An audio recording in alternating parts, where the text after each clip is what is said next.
Have you ever ignored your dog when you came home because you were on your phone, skipped their walk because you were too tired, or eaten dinner while they watched without sharing even a tiny bite?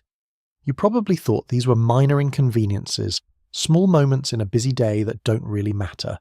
But to your dog, who experiences time differently, and whose entire emotional world revolves around you, each of these moments registers as rejection.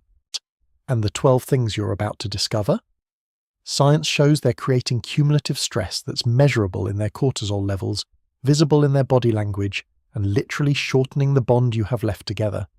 These aren't just hurt feelings, they're daily emotional injuries that compound over time. The worst part? The single behavior causing the most damage is something 91% of dog owners do multiple times per day. And you'll never look at it the same way after point 6. Stay with me through all 6 points, because the behavior revealed in point 6 will fundamentally change how you see your relationship, and I'll show you exactly how to fix all 12 mistakes starting tonight. Your dog maintains what researchers call an attachment security ledger. It's a running emotional account of every interaction with you. Unlike us, who compartmentalize our day into work stress, family time, and pet care, your dog experiences life as one continuous emotional thread where you're the main character. When you come home distracted, checking your phone instead of greeting them, their brain doesn't rationalize that you had a hard day. Instead, their attachment centers register something simpler. I waited 8 hours and got 3 seconds of attention.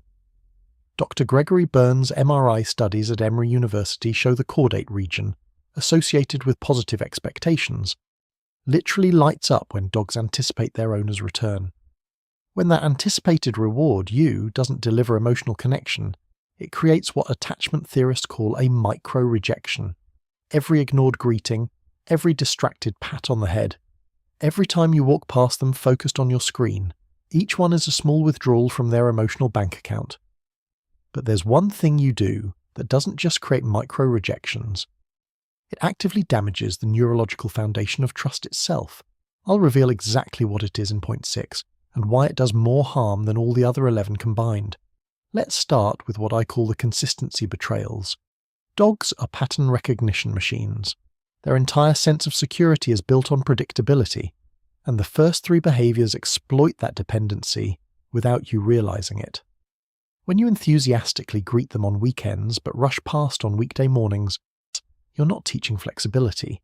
You're creating anxiety about which version of you will appear. Your dog doesn't think, oh, it's Monday, they're busy. They think, what did I do differently? Why is my person cold today? A 2018 study in Applied Animal Behavior Science found that dogs with inconsistent owner interactions showed 34% higher baseline cortisol.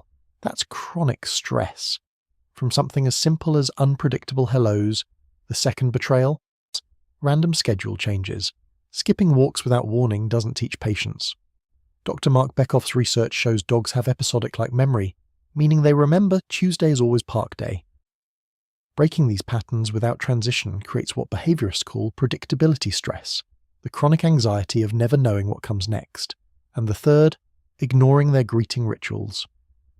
When your dog brings you a toy upon your return and you wave it off because you're carrying groceries, you're rejecting their highest form of gift giving. In wolf pack dynamics, this offering behavior is how subordinate members reinforce social bonds. Your dismissal reads as social rejection at a species deep level.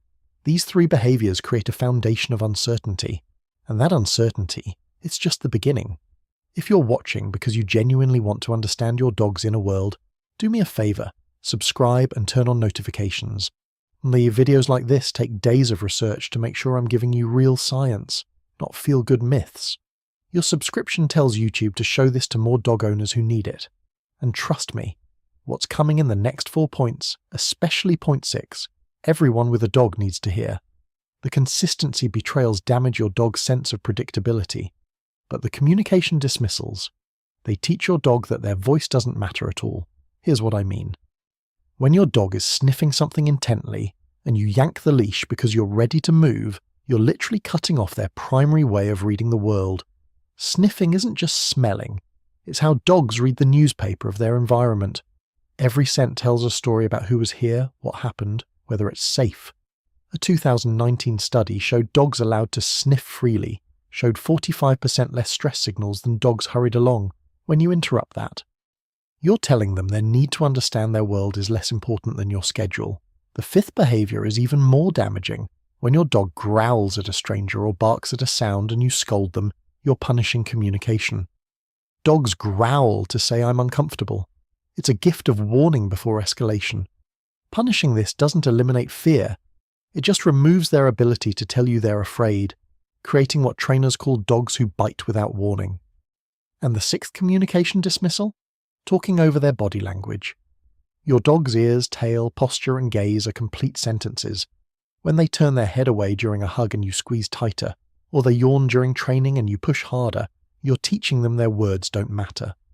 This creates learned helplessness, the psychological state where they stop trying to communicate at all. Watch your dog today. Notice how often they're speaking and you're not listening. Because what comes next goes even deeper. The exclusion wounds touch something primal in your dog's brain, something written into their DNA 30,000 years ago. First, the mealtime exile. When you eat dinner while your dog watches from across the room, this isn't discipline, it's pack exclusion. For 30,000 years, canines evolved sharing food as the ultimate trust signal. Modern dogs don't understand table manners. They understand that their pack leader is eating without them, which in ancestral terms meant they weren't valued enough to share resources. You don't have to feed table scraps, but exiling them from the room during meals triggers deep rejection programming. Second, the bedroom banishment. Closing your bedroom door isn't creating boundaries. It's telling your dog they're not safe enough to be near you during your most vulnerable hours. Dogs are denning animals who sleep in puppy piles for protection. When you shut them out at night, their cortisol levels rise because they're biologically programmed to feel that separation equals danger. And the ninth behavior, the solo celebration. When something wonderful happens to you and your dog rushes to celebrate, tail wagging, jumping, full body joy, and you push them away because you're on a phone call or worried about your clothes, you're rejecting pack celebration rituals.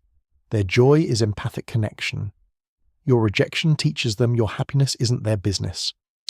These three behaviors activate ancient mammalian fear systems designed to keep them alive by keeping them close to the pack. When you trigger those systems daily, you're creating a baseline state of social threat. But as painful as those wounds are, the next two behaviors might be even worse. Here's what makes the invisible abandonment so cruel. You're there. They can see you, smell you, but they can't reach you. The 10th behavior, the distracted present absence.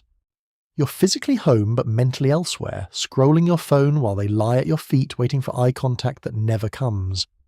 A 2017 study in behavioral processes used eye tracking technology and found that dogs look at their owners' faces an average of 47 times per 10-minute period, seeking engagement.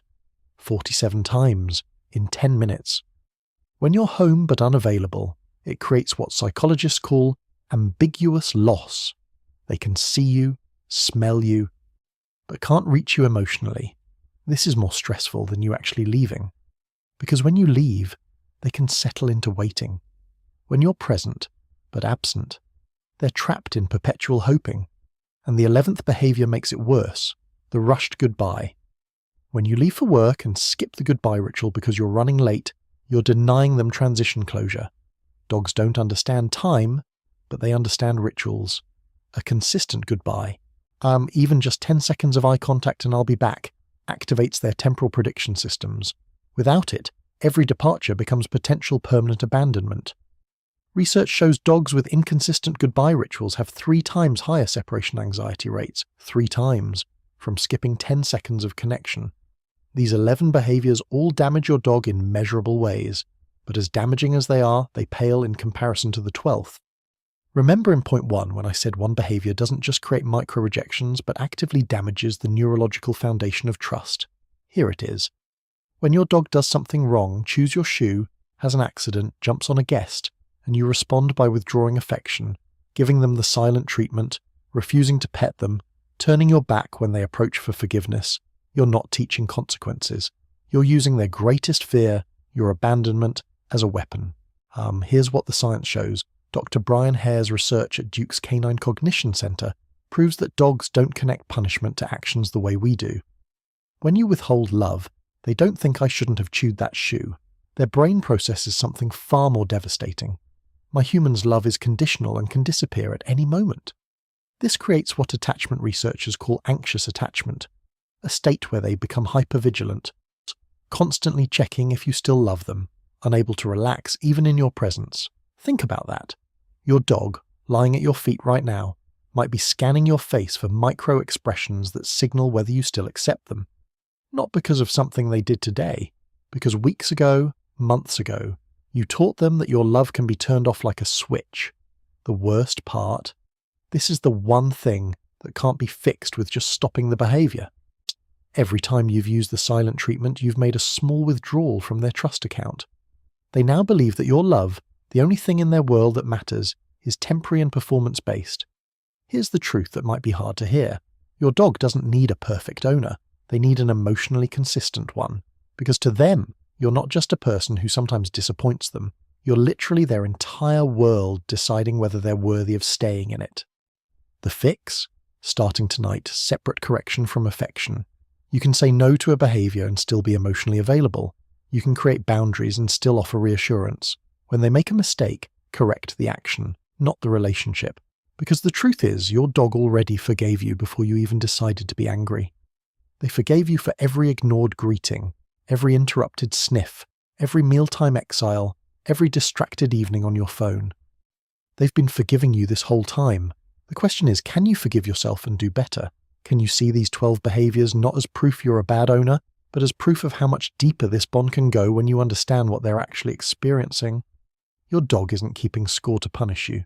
They're keeping score because you're everything. And now that you know what the score really means,